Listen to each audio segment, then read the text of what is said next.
Money in the Bank is this Sunday, June 18th, in St. Louis, Missouri, which is the hometown of Randy Orton. So that tells you something right off the bat. That tells you there's a good chance for Randy Orton is going to lose. He's a babyface in his hometown. I wonder what's going to happen there. So, I think you Jinder fans, who want to troll internet fans, I don't know why anyone likes Jinder. I think he fucking sucks as champion. I think you're safe. I think he's keeping the belt, so don't hinder Jinder. But before we get to that, let's run through this card. I have to say, of all the pay-per-views, this is the most excited I've been for a pay-per-view since WrestleMania. Mainly because this Money in the Bank, there's a certain aura about the Money in the Bank pay-per-view that it's a great show. It's become the 5th biggest WWE pay-per-view easily, in my opinion. Mainly because I think this whole show, it was heavily elevated by a classic Money in the Bank pay-per-view, one of the greatest WWE pay-per-views of all time in 2011, which was in Chicago in CM Punk's hometown, and in which CM Punk and John Cena had a 5-star match. Most would call it a 5-star match. It was a classic match, one of the best WWE matches of all time. Punk won. He leads into the Chicago crowd, and you also had Daniel Bryan winning the Money in the Bank briefcase. You had Chris and Randy Orton having a very good match.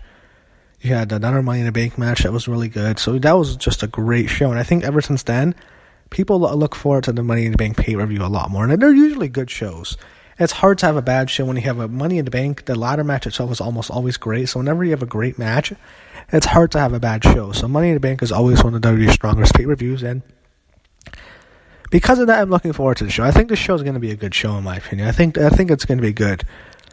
The big things, the two pillars that carry it are the 2 ladder matches. If both of them really deliver, I think the show is going to be could be a great show. So let's go down the card. On the pre-show, you have Mojo Rawley and Zack Ryder, the Hype Bros. They're back together. Ryder just came back on SmackDown, taking on Breezango. I like Breezango. I think they're doing very good with the fashion fouls. However, I think Hype Bros easily take this, as they should. Ryder just came back. I think him and Mojo would definitely win this match. Now let's go on to the main card. Women's title, SmackDown Women's Champion Naomi versus, and her making her first debut in a singles match, Lana.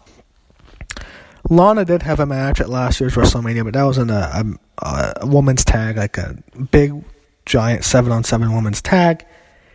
Didn't really do much, so this is her first real match, and she's facing for the belt. They have Lana to be Eva Marie. They think she's going to be despised because she's not a wrestler. The fans look at her, you're just getting everything based on your looks. And the fans view her as a diva. And I think that's how the fans hated Eva Marie so much. They had fought so hard to make the woman as equal as the men. The fans had to hijack several shows. They went on that crazy give divas a chance thing on Twitter. They really wanted to see the woman as equal as the men and have the same opportunities because they proved they can on NXT with the 4 Horsewomen tearing the host out on all those takeover shows. So that's really the main reason the fans were so behind. And I think when they look at Eva Marie, they think of her as the diva. She's a diva. She's Vince. Vince loves her. She's no talent in the ring. Vince doesn't care about talent. No talent on the microphone. Just very attractive. And she looks like a model. And I think that's why people hate Eva Marie. However, interesting, they do not hate Lana. She's been getting babyface reactions, which surprised me. She got cheered a lot on SmackDown a couple weeks ago when she debuted. And she got kind of a decent reaction again this past Tuesday. I think there's a possibility Lana's going to win. And I'm going to... This is hard. I can see this going either way. It wouldn't shock me if Lana wins, then Carmella or Charlotte, or maybe not sure, but probably Carmella comes out and cashes in immediately. However, I'm going to say, I'm going to go with, this is tough. I'm going to go with Lana. I think she wins. There'll be some shenanigans. She won't win cleanly, but I think she does win. However, it wouldn't shock me if Naomi won.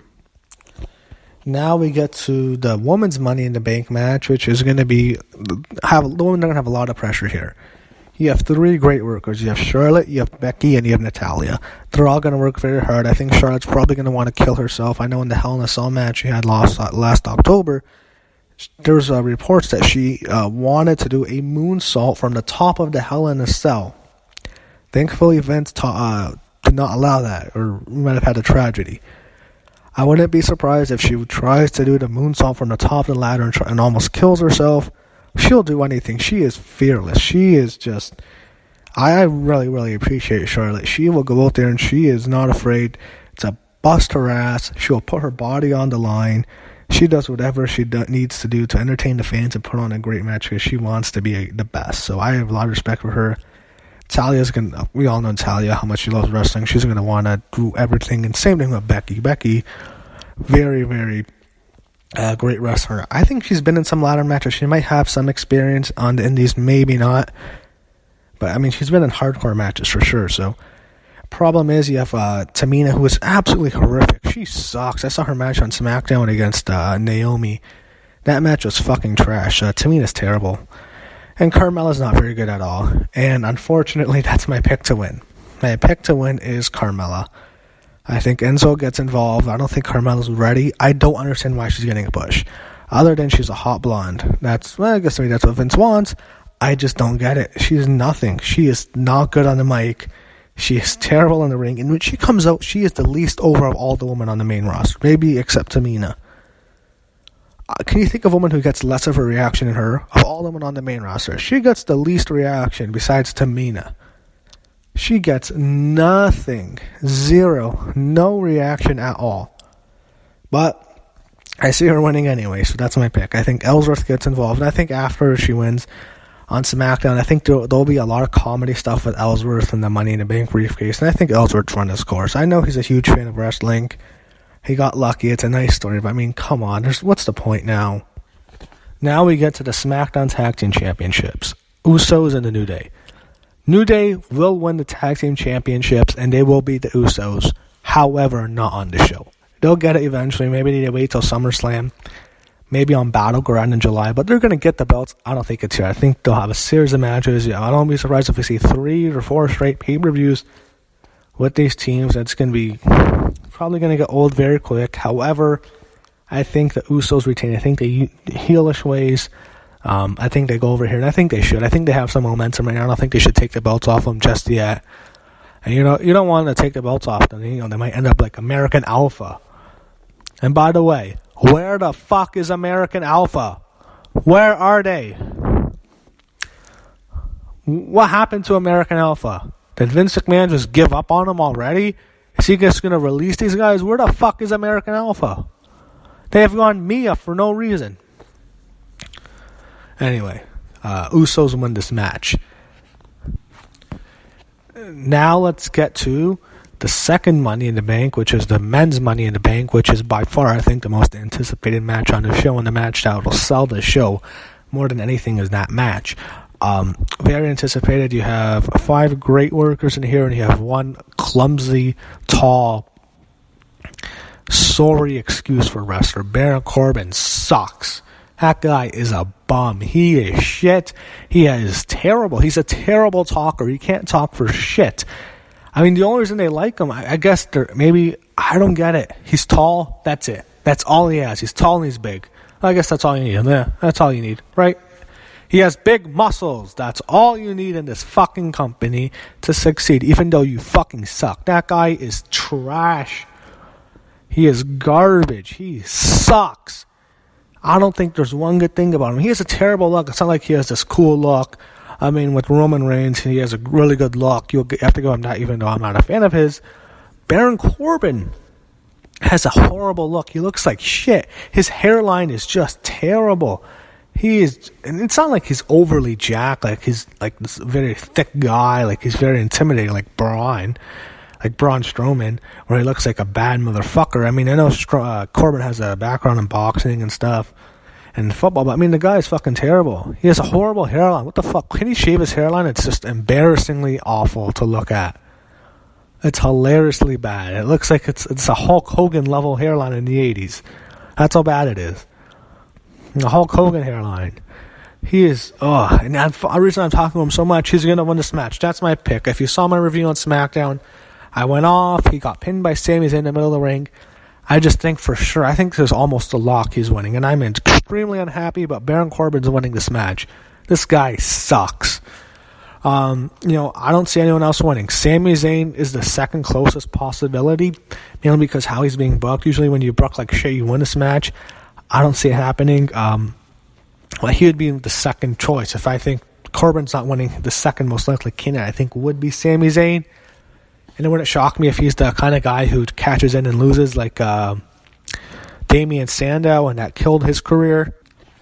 So Zayn's a possibility. Nakamura, zero chance. I think when we saw on SmackDown, there's no chance Nakamura's winning. They just did that to give him something because he's not winning. AJ, I guess, a possibility. I don't see it. I don't think they're going to give it on AJ. I think they view AJ as too much of a top guy, and I think they think he needs it. He doesn't. I don't see him winning. Kevin Owens, again, it'd be cool, but he's the U.S. champ. There's no point of having him carry two things around. He'd be cool to have that Money in the Bank, and he'd be the ideal heel for that.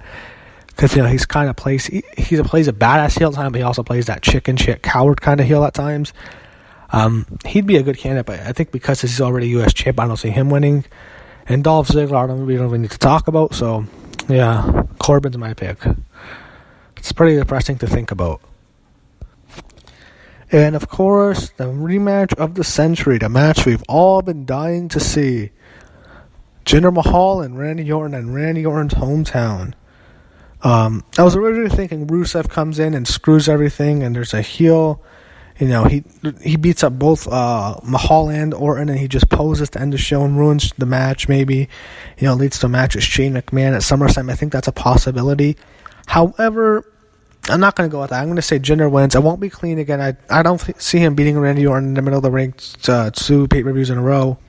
At least not cleanly. So I think there'll be a lot of shenanigans. Something will happen, but I think Mahal ultimately retains the belt. Also possible, it's a no contest. Maybe there's a disqualification. Rusev is a possibility, but I'm not predicting. I'm saying Mahal wins with some shenanigans. Maybe from the Singh brothers.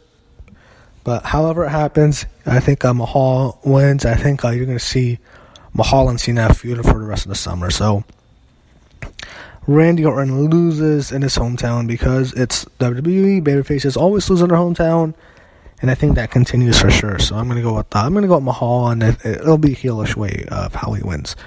So that's a prediction for the show. I'm looking forward to the show. I might sound a bit negative with some of my predictions. I hope I'm wrong, but unfortunately, I see the two main ones. I see Baron Corbin winning, and I see Carmelo winning.